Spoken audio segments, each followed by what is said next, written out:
الحمد لله نحمده ونستعينه ونستغفره ونؤمن به ونتوكل عليه ونعوذ بالله من شرور أنفسنا ومن سيئات أعمالنا من يهده الله فلا مضل له ومن يضلل فلا هادي له وأشهد أن لا إله إلا الله وحده لا شريك له وأشهد أن سيدنا وسندنا ونبينا ومولانا محمدا عبده ورسوله صلى الله تعالى عليه وعلى آله وأصحابه وبارك وسلم تسليما كثيرا أما بعد فأعوذ بالله من الشيطان الرجيم بسم الله الرحمن الرحيم إن بطش ربك لشديد إنه هو يبدئ ويعيد وهو الغفور الودود ذو العرش المجيد فعال لما يريد هل أتاك حديث الجنود فرعون وثمود بل الذين كفروا في تكذيب والله من ورائهم محيط بل هو قرآن مجيد في لوح محفوظ آمنت بالله صدق الله مولانا العظيم. بزرگان محترم اور برادران عزیز، السلام علیکم ورحمۃ اللہ وبرکاتہ. یہ سورہ بروج کی آخری آیتیں ہیں جو میں نے اس وقت آپ کے سامنے تلاوت کی ہیں. جیسا کہ سورہ بروج کی تفسیر کی شروع میں نے عرض کیا تھا کہ یہ سورت ان ظالموں کو یاد دلانے کے لیے نازل ہوئی جو مسلمانوں کے اوپر مکی زندگی میں ظلم و ستم توڑ رہے تھے اور طرح طرح سے اذیتیں پہنچا رہے تھے. تو ان کو یاد دلایا گیا کہ اللہ تبارک و تعالی جب کسی کو پکڑ میں لیتے ہیں تو اس کا کوئی ٹھکانہ نہیں ہوتا. اور اسی سلسلے میں خندق والوں کا واقعہ بیان کیا گیا تھا جن پر بادشاہ نے بڑی شدت کے ساتھ ان کو اذیتوں کا نشانہ بنایا، خندق کھودی، اس میں آگ بھڑکائی اور اس میں ان کو ڈالا. لیکن اللہ تبارک و تعالی نے پھر ان کے ساتھ کیا معاملہ کیا تو یاد دلایا جا رہا ہے کہ تم جو ظلم و ستم توڑ رہے ہو مسلمانوں پر، ایک دن ایسا آنے والا ہے جب اللہ تعالیٰ تمہیں پکڑ میں لے گا. چنانچہ آخری آیات میں یہ فرمایا کہ ان بطش ربک لشدید. پہلی آیت میں یہ فرمایا تھا کہ ان الذین فتنوا المؤمنین والمؤمنات فلہم عذاب جہنم، کہ جو لوگ مسلمانوں کو اور مسلمان مردوں اور مسلمان عورتوں کو ظلم و ستم کا نشانہ بنا رہے ہیں ان کے لیے جہنم کا عذاب تیار ہے. اور اس کے بعد فرمایا تھا کہ اس کے برخلاف جو ایمان والے ہیں اور عمل صالح کرنے والے ہیں تو ان کے لیے اللہ تبارک و تعالی نے ایسے جنت تیار کر رکھی ہے جس کے نیچے نہریں بہتی ہیں، اور یہ عظیم کامیابی ہے. دونوں باتوں کو اللہ تعالی نے ذکر فرمایا تھا. اب دونوں باتوں کے لیے مزید تاکید کے طور پر پہلے فرمایا کہ ان بطش ربک لشدید، تمہارے پروردگار کی پکڑ بڑی سخت ہے. اور یہ پکڑ سخت ہونے کا اشارہ اس طرف دیا جا رہا ہے کہ بعض اوقات انسان باوجود گناہوں میں مبتلا ہونے کے، معصیتیں کرنے کے، نافرمانیاں کرنے کے اور اہل ایمان اور نیک لوگوں پر ظلم و ستم توڑنے کے باوجود اللہ تعالیٰ بعض اوقات رسی دراز کرتا رہتا ہے، ڈھیل دیتا رہتا ہے ظالموں کو. ایک دوسری جگہ قرآن کریم میں فرمایا وہ املی لہم ان قیدی متین، میں ان کی رسی دراز کرتا ہوں، ان کو ڈھیل دیتا ہوں، لیکن میری جو تدبیر ہے بڑی سخت ہے، بڑی مضبوط ہے. ہم ہی جانتے ہیں کہ کس وقت کس کو پکڑ میں لینا ہے. تو جب اللہ تعالیٰ کی طرف سے ڈھیل دی جاتی ہے تو ظالم غفلتوں کا شکار رہتے ہیں کہ ہم تو اس کائنات میں سب سے بڑی قوت کے مالک ہیں، ہم سپر پاور ہیں، ہماری طاقت کا کوئی مقابلہ نہیں کر سکتا.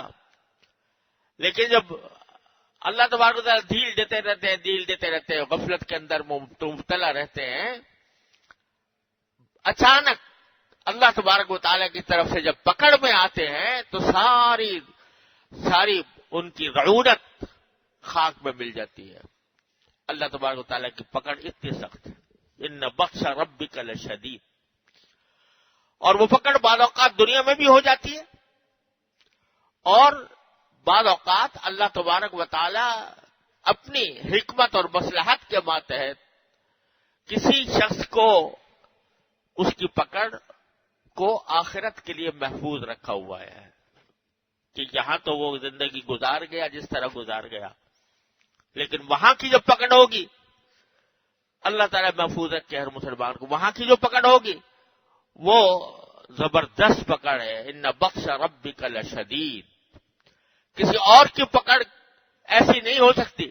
اس کائنات میں کسی بھی بڑی سے بڑی طاقت کی پکڑ اتنی سخت نہیں ہو سکتی جیسے اللہ تبارک و تعالیٰ کی پکڑ ہے. ان بطش ربک لشدید.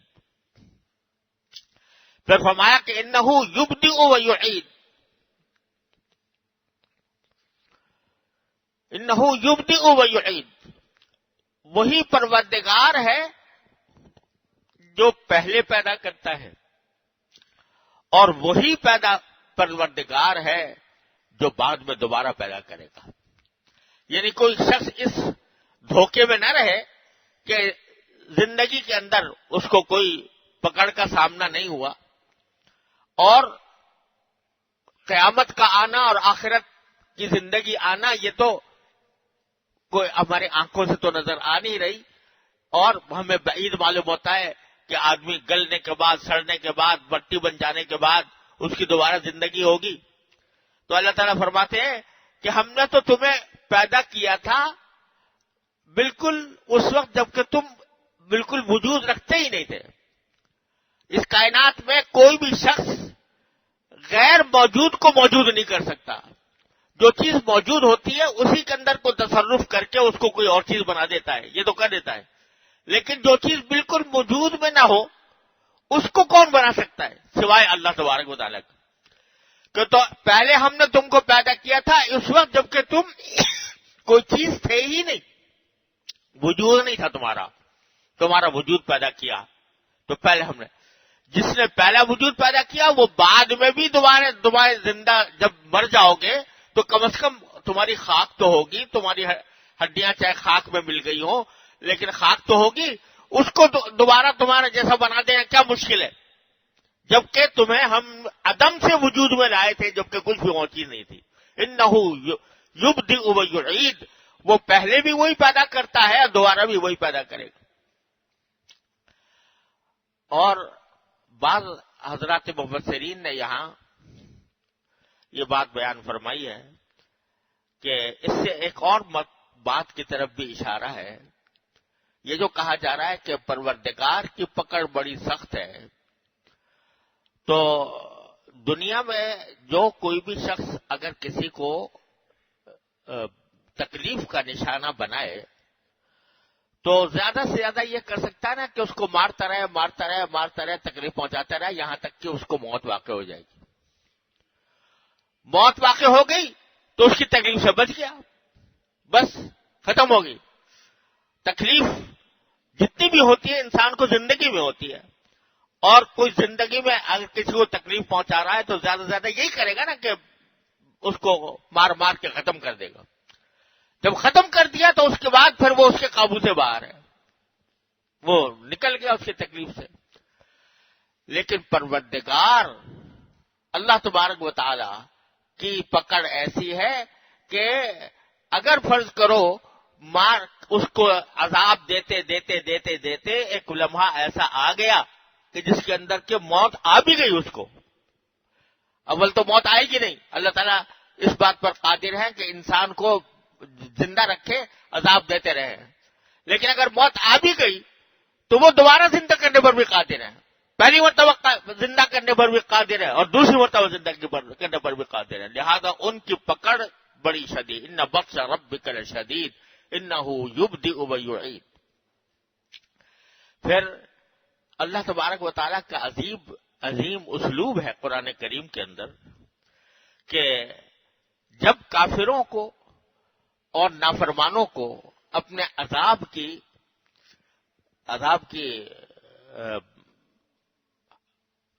دھمکی دیتے ہیں یا بتاتے ہیں کہ اللہ تعالیٰ کا عذاب بڑا سخت ہے، تو کافروں کو اور نافرمانوں کو کہہ رہے ہوتے ہیں.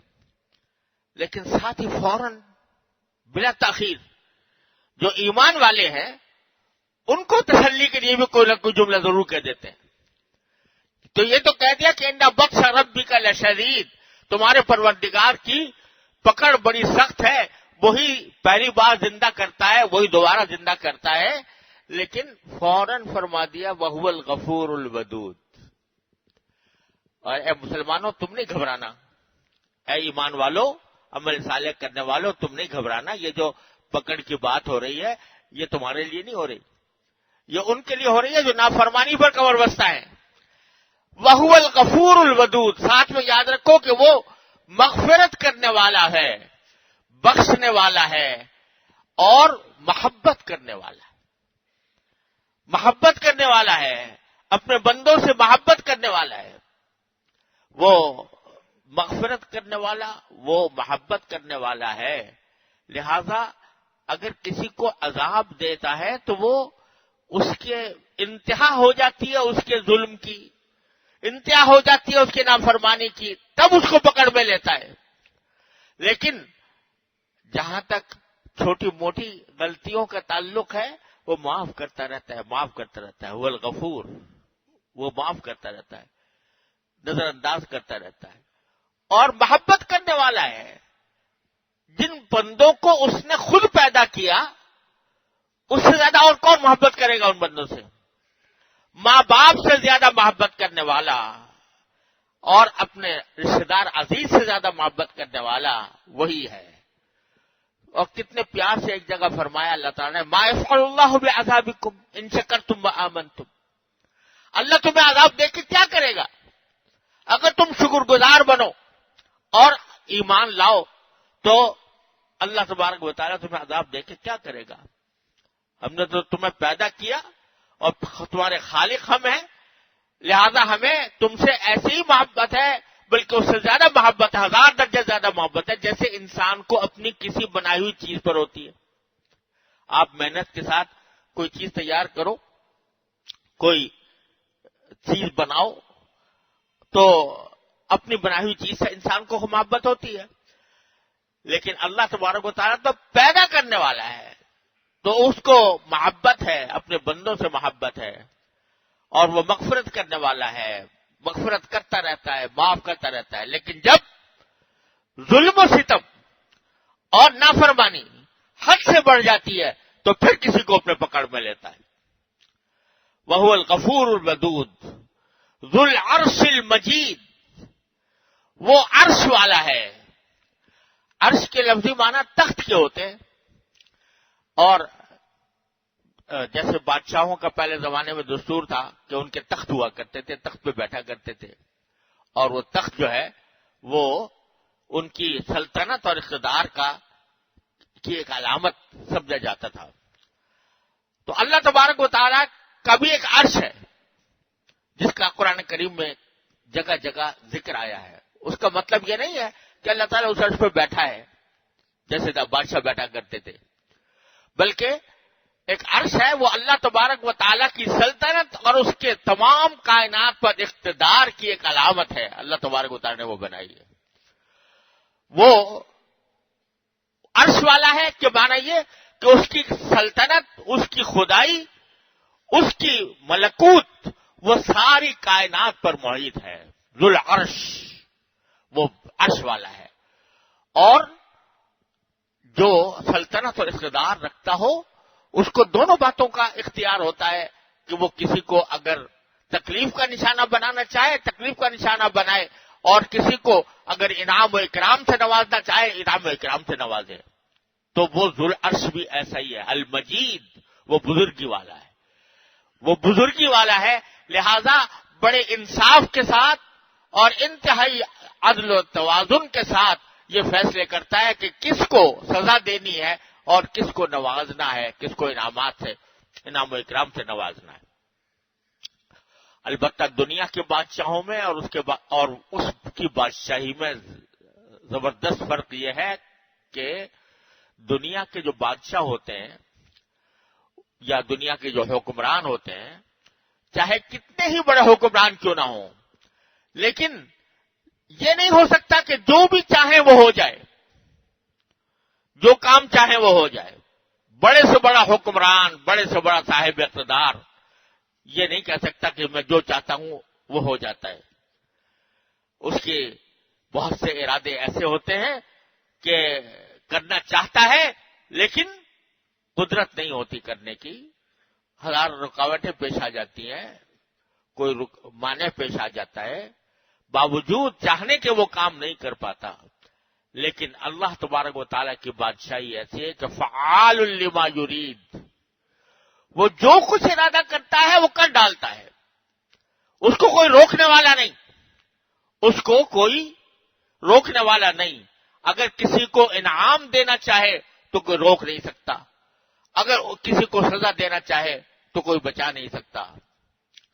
اسی کو حضور اقدس نبی کریم سرور دو عالم صلی اللہ علیہ وسلم تقریباً ہر نماز کے بعد، فرض نماز کے بعد یہ جملہ منقول ہے کہ آپ یہ فرمایا کرتے تھے اللہم لا مانع لما اعطیت ولا معطی لما منعت ولا ينفع ذا الجد منک الجد، کہ اللہ جس کو آپ دینا چاہیں کوئی اس کو روک نہیں سکتا، اور جس کو آپ روکنا چاہیں کوئی دے نہیں سکتا، اور کسی صاحب منصب کا کوئی بڑے سے بڑا منصب جو ہے وہ اس کو فائدہ نہیں پہنچا سکتا اگر آپ کی مشیت نہ ہو، اگر آپ کی رحمت نہ ہو۔ یہ جملہ نمازوں کے بعد نبی کریم صلی اللہ علیہ وسلم فرمایا کرتے تھے۔ تو فعال لما یرید، وہ جو ارادہ کرتا ہے وہ کر ڈالتا ہے۔ پھر فرمایا کہ ماضی میں اللہ تعالیٰ کی پکڑ کے واقعات بہت سارے ہوئے ہیں، ان میں سے دو کا حوالہ دیا ہے، کہا جاتا ہے کہ حدیث الجنود، کیا آپ کے پاس خبریں پہنچی ہیں ان لشکروں کی کہ فرعون و ثمود، فرعون کے لشکر کی اور ثمود کے لشکر کی۔ فرعون آخری زمانے میں اور ثمود ابتدائی زمانے میں، تو بتلا رہے چارے اللہ تبارک و تعالیٰ کے، اللہ تبارک و تعالیٰ کے طرف سے معاملات اپنے بندوں کے ساتھ اپنی حکمت اور مصلحت کے تحت بدلتے رہتے ہیں۔ جب کسی کو انعامات سے سرفراز فرمایا، لیکن جب وہ حد سے گزر گئے تو ان کو ہلاکت اور تباہی میں ڈال دیا۔ فرعون کو دیکھو کہ انا ولا غیری کے نعرے لگاتا تھا، انا ربکم الاعلی کہتا تھا، اپنے کو پروردگار کہتا تھا، لیکن اور بنی اسرائیل پر عرصہ دراز تک اس نے ظلم و ستم ڈھائے، لیکن بالآخر اللہ تعالیٰ نے اس کی ساری فرعونیت کو دریائے قلزم میں غرق کر دیا۔